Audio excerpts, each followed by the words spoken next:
함께해 주시길 바라겠습니다. 네, 박성문 전 의원님이십니다. 네, 대학원 태극기 혁명 공동분 여러분 안녕하십니까. 지소미아라고 한국과 일본 사이에 군사 정보를 교류하는 협정 이런 내용입니다. 이게 어젯밤 자정 우리 시간 오늘 새벽 0시로 종료되기로 됐었는데 6시간 냅두고 어제 오후 6시에 이 문재인 정부가 일단 조건부로 연장한다 이렇게 발표를 했습니다. 자, 근데 첫 번째 반응이 아유 그래 잘 됐다, 그나마 잘 됐다, 큰일 날 뻔했다, 파국을 피하게 됐다 그러는데 어떤 파국이냐, 정말 어마어마한 재앙을 불러일으킬 뻔했습니다. 미국 정부가 공식으로 지난 한 달 동안 지소미아를 파기하면은 절대 안 된다, 그러면 우리는 어마어마한 보복을 한다, 아예 선언을 했습니다. 한미 동맹 관계를 한국 정부가 끊는 거로 우리는 생각을 하고, 그러면은 그동안 북한 석탄 밀수하고 석유 정제유 갖다 준 거 다 걸어서 아예 석한다리 보이콧을 하고, 미국으로 수출되는 한국 자동차 철강에 대해서 관세 10% 이상 때린다. 이렇게 되면 여러분 제2의 IMF도 더한 어마어마한 경제 공황이 올 수도 있는 상황이었습니다. 자, 그런데 이 지소미아가 뭐기 때문에 이렇게 미국도 이렇게 완전히 외교 관리를 무시하다시피 어마어마한 압박을 넣었습니까? 자, 이 정부가 한 설명은 우선 일제시대 때 징용자들에 대한 배상 판결, 거기에 대해서 일본이 반대하면서 7월 1일자로 불소라든가 수출 규제를 몇 개 했고, 거기에 대한 일본의 경제 보복에 대한 또 보복으로 지소미아를 중단하겠다 이렇게 선언했다. 그래서 한일 관계에 갈등인 정도로 설명을 해왔습니다. 그런데 그렇지 않습니다. 이 지소미아의 본질을 이해하려면 두 가지 말씀을 드리겠습니다. 첫째, 여러분 사드 아시죠? 박근혜 대통령 시절 2016년부터 사드 배치를 추진해서 1917년 3월 달에 경북 성주에 사드를 배치했는데 중국이 어마어마하게 반대했습니다. 그 이유가 북한의 미사일뿐만 아니라 천진에서부터 산동반도에 이르는 중국의 어마어마한 미사일을 다 이렇게 사전에 탐지하는 레이더 장치였습니다. 그래서 17년 5월 선거를 통해서 문재인 좌빨 정부가 들어서니까 중국이 이 문재인 정부에게 세 가지를 요구했습니다. 삼불 요구, 세 가지 하지 말라는 겁니다. 첫째가 뭐냐, 사드 추가로 배치하지 마라, 그렇게 됐습니다. 두 번째, 미국의 미사일 요격 체제 MD 체제에 참여하지 마라, 안 했습니다. 세 번째가 뭐냐, 한국, 미국, 일본이 친하게 지내는데 이게 군사 안보 동맹으로 강화되면 절대 안 된다. 바로 이 세 번째 중국의 요구를 지키기 위해서 지소미아를 파기한 겁니다. 한일 관계를 끊어놓고 그 때문에 미국 관계 끊고, 그래서 한국, 미국, 일본 세 나라가 맺어온 삼각 안보 동맹을 깨뜨리고자 하는 것이 중국의 요구였고, 그것이 지소미아 파괴한 문재인 좌빨 정부의 본심이었습니다. 자, 두 번째는 미국의 세계 전략이 바뀌었습니다. 미국의 주적은 중국입니다. 구체적으로 2012년께부터 미국 국무성 국방성은 중국을 주적으로 보고 있고, 트럼프 혼자 하는 게 아닙니다. 트럼프 대통령이 마침 이 이론에 따라서 중국과 지금 심각한 전쟁을 벌이고 있습니다. 자, 여러분 아시죠? 홍콩의 독립 시위가 드디어 사망자가 나왔습니다. 중국 내부에 중국계 은행들이 예금 인출로 부도가 나고 있습니다. 중국이 좀 흔들리죠? 여러분, 중국이 정신 못 차리는 상황이 되면 바로 미군이 북한에 대한, 김정은에 대한 정리 작업이 시작됩니다. 자, 지금 북한에 대한 폭격은 없을 겁니다. 미국의 지금 현재 목표는 김정은 정부를 아예 친미 정부로 바꿔가지고 오히려 거기다가 미군도 갖다 놓고 해서 중국을 막겠다는 겁니다. 그런데 김정은이가 말을 듣지 않으면은 일단은 김정은 체제를 바꿔가지고 다른 놈 내세운다. 이거를 뭐 어렵게 레짐 체인지를 했는데요. 요즘 미국에서도 아주 쉽게 영어 씁니다. 맨 체인지. 사람 바꾼다 이게. 김정은이면 바꾸면 되는 거 아니냐 이거예요. 이런 상황에 한국이 지소미아를 파기한다. 그래서 미국 정부는 한국 정부에 압력을 넣은 게 아니라 통첩을 했습니다.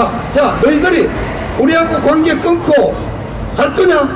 중국 편으로 설 거냐? 너희들이 중국 편에 서면은 우리는 한미동맹 끊고 이제 보복하고, 쉽게 말해서 미국 조야, 미국 의회, 여야를 가리지 않고 심지어 남한에도 맨체인지 문재인이부터 바꿔야 되겠다. 문재인 정권 교체까지 나왔던 그런 상황입니다. 그런 어마무시한 미국 압력에 결국 굴복을 해서 어제 조건부로 이거를 내놨습니다. 그런데 일본도 강경하죠. 아마 이 지소미아를 더 이상 연장하지 않은 문제는 아마 조만간 오래 안 갈 겁니다.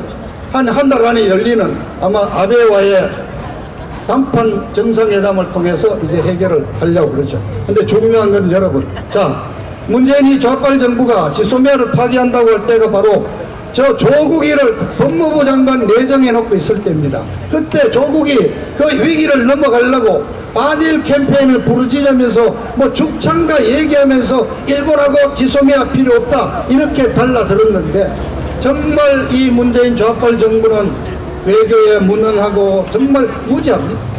건드리면 안 될 거, 건드리지 말아야 될 거를 건드려가지고 대한민국 안보를 완전히 한미동맹이 깨지는 사태까지 몰고 갔다가 막판에 정신 겨우 차려가지고 이렇게 넘어갔습니다. 그런데 여러분, 이렇게 가겠습니까?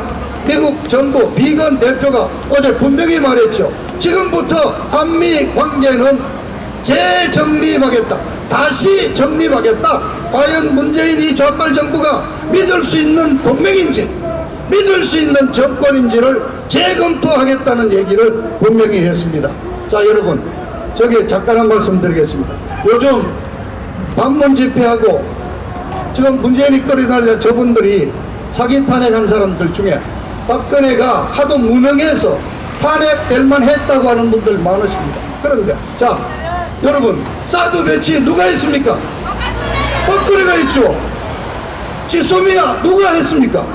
박근혜가. 이래도 무능합니까 박근혜가? 아닙니다. 외교 안보 분야에서만큼은 박근혜 대통령이 해야 될 일 제대로 하고 최고가 아니었습니까? 맞습니다.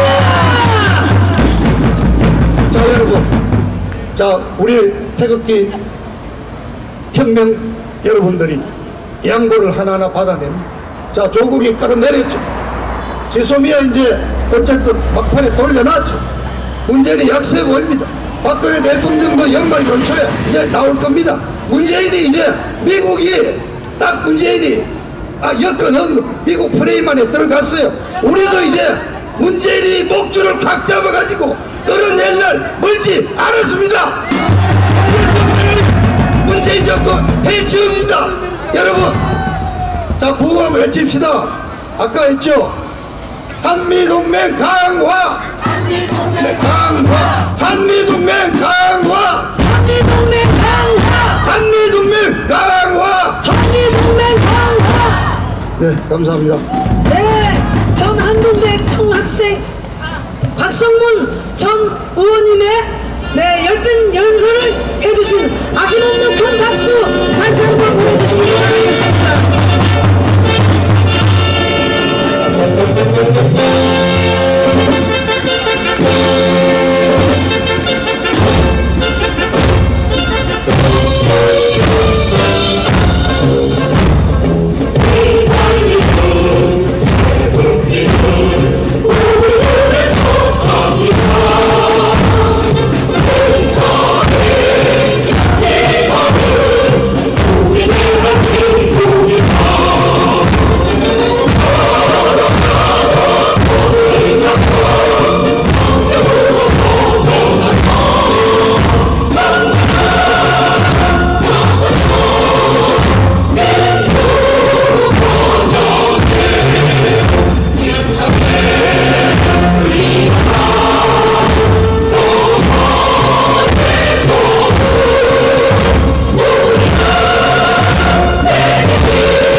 큰 박수와 함성으로 환영해 주시길 바라겠습니다.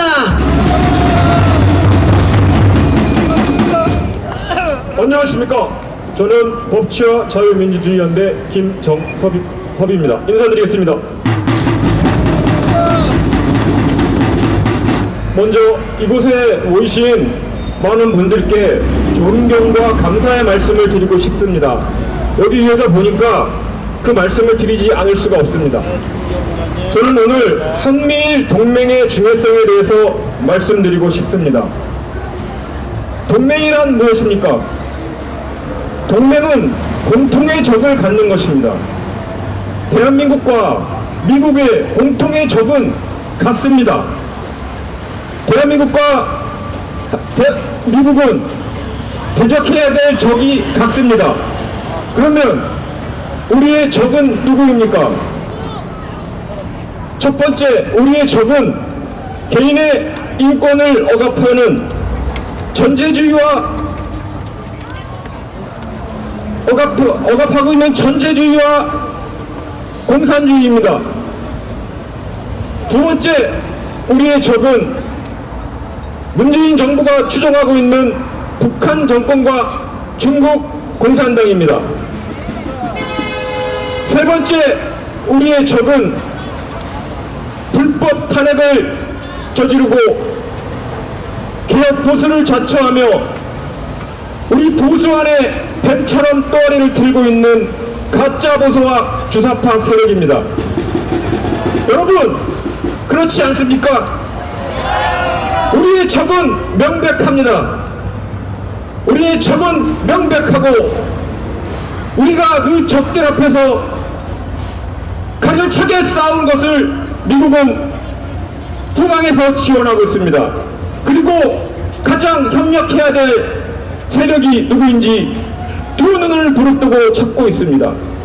그것이 바로 우리 태극기 세력이고 여기 나와 계신 분들입니다. 지금 적들은 모든 언론과 활약을 동원해서 반미에 주력하고 있습니다. 반미와 미군 철수를 이들이 왜 이렇게까지 집요하게 하고 있는 거겠습니까? 그것은 명명백백합니다. 대한민국의 자유와 안전을 지키는 최후의 보루가 바로 미국이고 한미 동맹이기 때문입니다. 여러분, 한미 동맹의 중요성에 대해서 저보다 더 잘 알고 계실 것입니다. 그러나 우리가 직시해야 될 것은 이들이 우리가 생각하는 것보다 훨씬 치밀하고 계획적이고 교묘하게 이 부분을 공격하고 있는 것입니다. 문재인 정권에서 미군 철수와 반미를 주장하는 것은 우리가 구분해서 봐야 될 점이 있습니다. 그것은 총선 전과 총선 후의 그들의 스탠스입니다. 총선 전에 아마도 우리가 생각하는 것보다 집요하게 미군 철수를 요구하지는 않을 것입니다. 왜냐하면 그것은 바로 깨어나지 못한 국민들이 그 반미의 행태를 보고 깨어날 것이 두렵기 때문입니다. 그들은 교묘하게 반미를 여론 조작을 할 것이고 교묘하게 치고 들어올 것입니다. 그러나 표면적으로는 잠잠할 것입니다. 우리는 이것을 직시해야 됩니다. 아마 총선이 끝나고 나면 이들의 반미 책동은 전면적으로 노골적으로 공격할 것입니다. 그렇기 때문에 이번 총선이 더욱 중요한 것입니다. 그리고 또 한 가지 말씀드리고 싶은 것은 문재인 정부만이 반미 선동을 하고 있는 것이 아닙니다. 조중동을 보십시오. 조중동의 사설과 조중동의 논조를 읽어보면 아실 수 있습니다. 이들은 반미를 교묘하게 여론 가운데서 퍼뜨리고 있습니다. 조중동에게 경고합니다. 비열하고 교묘한 여론 조작을 중단할 것을 강력하게 선포합니다. 여러분, 우리는 이 위기의 대한민국 앞에서 위기의 대한민국 앞에서 치열하게 싸워야 합니다. 그러나 그 치열하게 싸워야 할 사람들이 누구겠습니까? 바로 여기에 계신 분들입니다. 저와 여기에 계신 분들이 끝까지 싸워야 합니다. 우리는 깨어서 이것들을 지켜내야 합니다. 더 이상 우리는 낙심하지도 않을 것이고, 더 이상 우리는 침묵하지도 않을 것입니다. 더 이상 우리는 포기하지도 않을 것입니다. 여러분에게 다시 한번 이 대한민국의 자유를 수호하는 일에 동참하기를 호소해드리고 존경과 감사의 말씀을 올려드립니다. 마지막으로 구호를 외치고 마치겠습니다. 최후보로 한미일 동맹을 사수하자! 사수하자! 사수하자! 사수하자! 한 번 더 외치겠습니다. 최후의 프로 한미일 동맹을 끝까지 사수하자! 사수하자! 사수하자! 사수하자!